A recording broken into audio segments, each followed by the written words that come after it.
And this is the Mac Mini Pro. So let's have a look and see what's inside.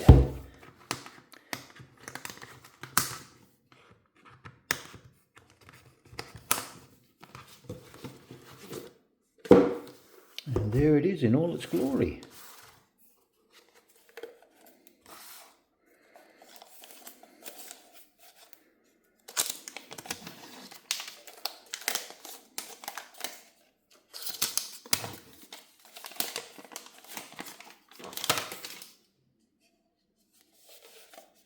Put it down there.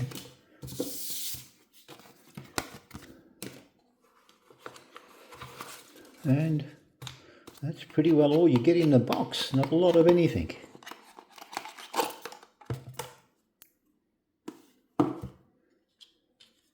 So, a few little bits of paper. You've got a power cord and the Mac Mini Pro itself.